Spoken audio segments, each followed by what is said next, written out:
Right, it's time to pull the transmission and the engine out as a unit. Change the clutch.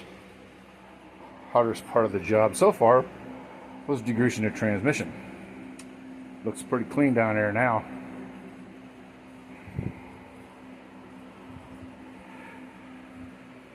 Crossmember bolts removed. Well, actually lacking. One bolt on each side of the engine. There's one down there. Same place other side. Hook chain up, yank it up, push chassis back. Done. Got the clutch transmission out. File looks good, completely flat. Checked it with the gauge. Scuffed it up with a little bit of sandpaper. I got to get the throwout bearing, but it looks like the throwout bearing was causing my getting in a fit. Occasional grinding if you try to do a quick ship. I gotta degrease that bitch too. And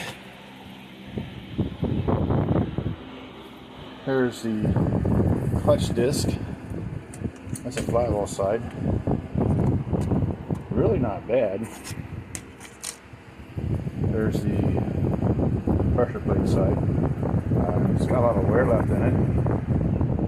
Springs are tight. Hub's tight.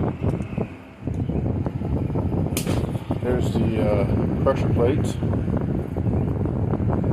They're a little dirty. I think that's 150,000 miles. Flywheel has 400,000 on it. This has been the third clutch in the car.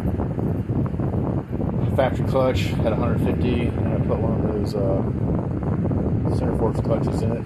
That didn't last as long as the factory clutch. Was not impressed at all with the performance of that clutch for the price they charged you for it. But I've had to replace throwout bearings numerous times in this vehicle over the years. Clutch kit from O'Reilly's.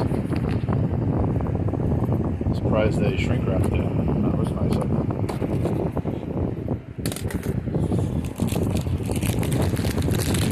Bearing, hopefully lasts longer than the other one.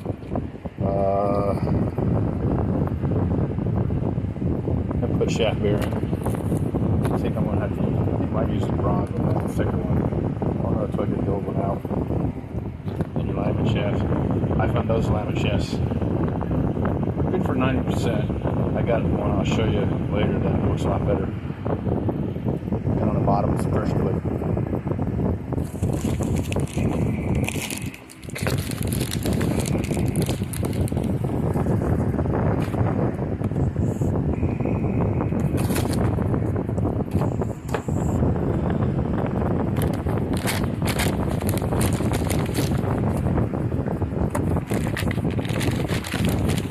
I'm gonna be pissed if this has been a box return. Oh, doesn't look like it. All good. For those who've never done a clutch replacement, on this one, as you can see right there, it says flywheel side. But the easiest way to tell, if you look on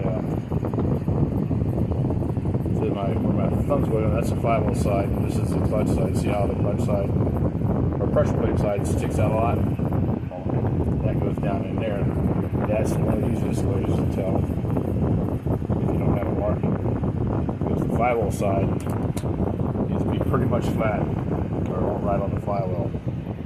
Suppose you could use bread, but I prefer to use a blind hole bearing puller set. Really simple. Find the appropriate one. Fits that hole. Stick one of those 4 pieces on the end of that. Boom, out it comes. Plus, doesn't waste a piece of bread. Well, that sucked. You can see the brand new piece compared to the old one. The old one's thin as crap, so even a piece of bread wouldn't have got out. As you can see, came out multiple pieces. The other pieces right there. So yeah, even with a blind hole bearing puller, that was a pain in the ass. 3 hours later, clutch changed, pressure plate, throwout bearing, pilot bearing, Transmission reinstalled the motor back in the chassis. Quickest clutch change I've ever done.